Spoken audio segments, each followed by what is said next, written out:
आज तोहिना को एहसास हो गया है कि वो राहुल से प्यार करती है। उसे चांद कुछ ज़्यादा ही बड़ा लग रहा है। दादी की छोटी सी बगिया कुछ ज़्यादा ही खूबसूरत लग रही है। और तो और मोगरा भी आज रोज़ से कुछ ज़्यादा ही महक रहा है। कितना सुंदर आइडिया था जुदाई।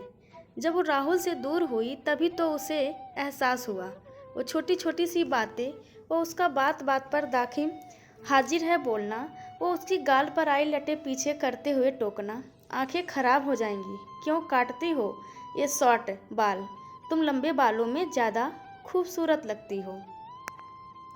वो मोड़ पर उसका जानबूझकर बाइक तेज कर देना ताकि तोहिना उसको कसर कर पकड़ ले। और भी जाने कितनी बातें, कितनी तरह से राहुल प्यार का इजहार कर चुका था, पर वो थी कि उसे एहसास ही नहीं था।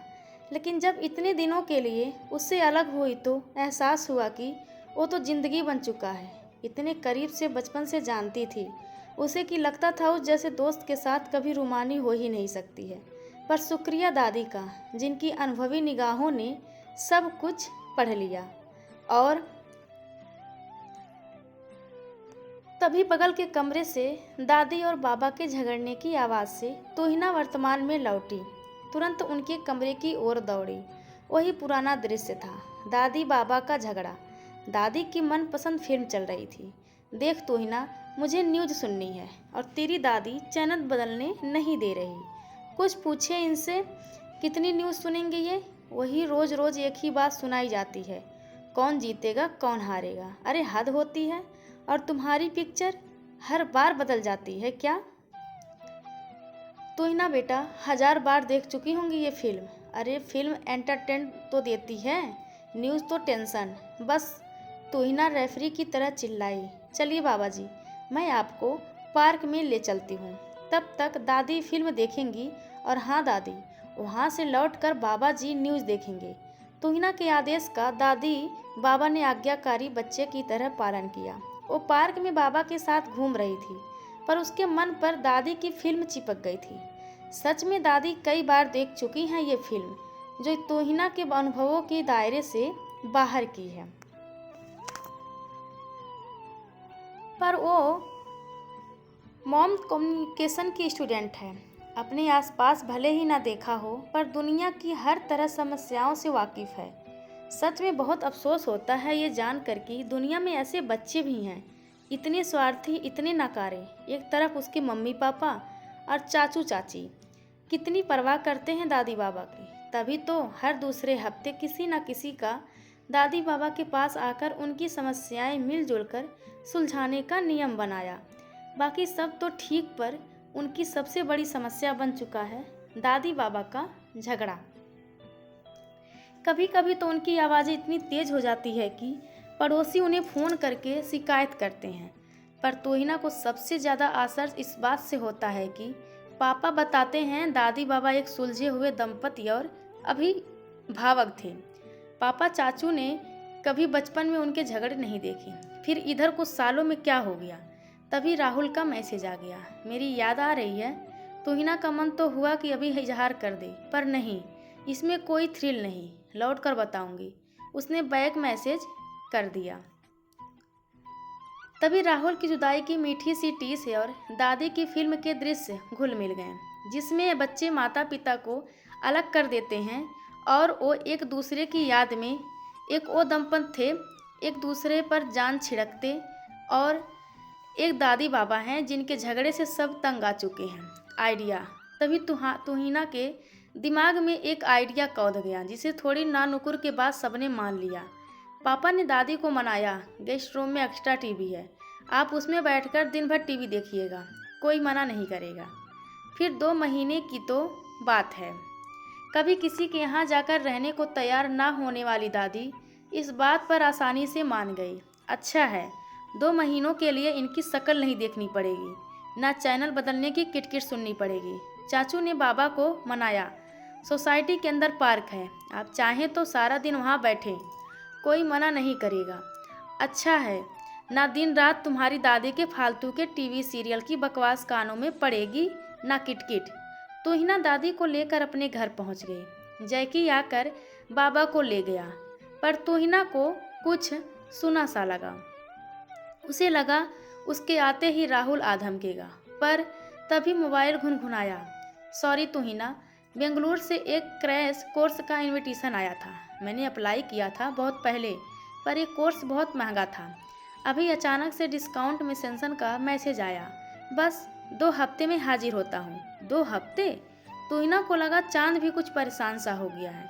उस पर थोड़े से बादल मंडराने लगे थे। पोहे बनाए हैं, इसके बाबा जी को बहुत पसंद है। दादी डाइनिंग टेबल पर बैठते ही मम्मी से बोली, अरे मुझे लगा था आपको पसंद है। शुरू में जब मैं आपके पास थी तो जब भी पूछती थी कि क्या बनाऊं, आप कहती थी पोहे बना लो। हाँ बेटा, 15 की उम्र में ब्याही थी। माँ की सख्त हिदायत थी कि पति की पसंद का ध्यान रखना है, तो आदत पड़ गई उन्हीं की पसंद बनाने की। दादी के स्वर में ढेर सारे भाव थे। कोई बात नहीं, अब आप अपनी पसंद बता दीजिए, मैं वही बना दिया करूँगी। मम्मी मुस्कुराई। मेरी पसंद? दादी कहीं खो सी गई। अब तो जो तेरे ससुर जी की पसंद है वही मेरी पसंद बन गई है। क्या बात है दादी, आप कुछ परेशान सी हैं? 2 दिन से जैकी का फ़ोन नहीं आया बेटा। वो हाल चाल बता देता है। वो क्या कहते हैं तुम्हारी भाषा में? हाँ, शॉर्ट एंड क्रिस्प ढंग से। कोई नहीं, मैं फ़ोन करके कुछ पूछ लेती हूँ। अभी उसका फ़ोन नहीं लग रहा, कुछ देर बाद करती हूँ। दादी परेशान हो गई और तुहिना अपनी योजना कामयाब होते देख मुस्कुराई। पिछले कुछ दिनों से दादी की हर बात में बाबा का जिक्र आने लगा था। चिंता तो खैर पहले ही दिन से थी, पर अब उनकी बातों से लगता था कि उन्हें बाबा की याद आ रही है। कितनी क्यूट लव स्टोरी थी उनकी। 15 की दादी, 17 के बाबा। घर में बड़ों की निगाहों का नियम, कायदे कानून का पहरा। कैसे बाबा उनके आंसू सबसे छिप कर पोंछते थे। जब दादी को डांट पड़ने से वो रोने लगती थी। वो घर के कामों से थक जाएं तो कैसे बाबा सबकी नज़र से छिप कर कई काम कर दिया करते थे। कैसे उनका प्यार बढ़ा, कैसे बच्चे होने के बाद के संघर्ष मिलकर जिए, कैसे चुनौतियों का सामना मिलकर किया। तभी जैकी का मैसेज गुनगुनाया, बाबा जी की तबीयत सच में खराब हो गई है। हम सब हॉस्पिटल में हैं, इसीलिए किसी का फ़ोन नहीं मिलेगा। यहाँ नेटवर्क नहीं है। कुछ ही देर में सब घर आ गए। माँ, तत्काल में रिजर्वेशन मिल गया है। मैं और आप रात की गाड़ी से। रात की गाड़ी? अभी बस से यूँ नहीं। अरे माँ, आप बस की जर्नी नहीं कर पाएंगी, और फिर सब हैं वहाँ। इतना अच्छा हॉस्पिटल, डॉक्टर। अरे इनका इलाज ना किसी डॉक्टर के पास है ना तेरे भाई के पास। सिर्फ मैं जानती हूँ, ब्लड प्रेशर लो रहता है और शुगर हाई। पर नमकीन नहीं खाएंगे, और मिठाई दिख जाए तो चुरा कर भी। तभी तो मैं हरदम टोकती रहती थी मुझे अभी इसी वक्त जाना है इनके पास। अब सब तुहिना को घूरने लगे। अगर बाबा को कुछ हो गया तो कैसे माफ़ करेंगे सब खुद को। तुहिना बिना अपराध खुद को अपराधी समझे दुखी थी। तभी जैकी का वीडियो कॉल आ गया। झपट कर उठाया। सामने बाबा जी थे, सही सलामत। अरे कुछ नहीं हुआ मुझे। पता नहीं ये बच्चे इतना डर क्यों जाते हैं। लो बीपी के कारण पार्क में चक्कर खाकर गिर पड़ा। अब छोटे और बहू तो ऑफिस में थे और बच्चे कॉलेज में। जाने सिक्योरिटी गार्ड ने उन्हें क्या बताया कि छोटे ने एम्बुलेंस भेज दी और हॉस्पिटल पहुंच गए सब। खामखा इतने इंजेक्शन ठुक गए और इतने पैसे सुहा कर दिए। गलती आपकी है। मैं हमेशा आपको पार्क में भेजते समय नमक वाली चटनी और भुनी मूंगफली आपके कुर्ते की जेब में डाल देती थी। आपने बहू को बताया ही नहीं होगा।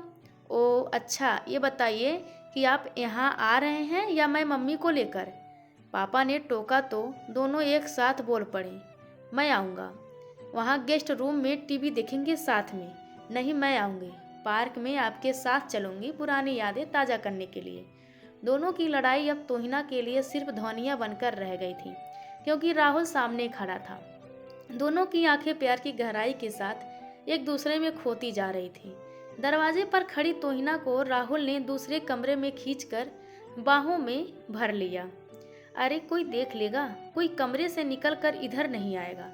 इस समय सब ओल्ड इज गोल्ड वाली लव स्टोरी में बिजी हैं। फिर भी अगर रिस्क नहीं लेना चाहती तो जल्दी से आई लव यू बोल दो, तुरंत छोड़ दूंगा।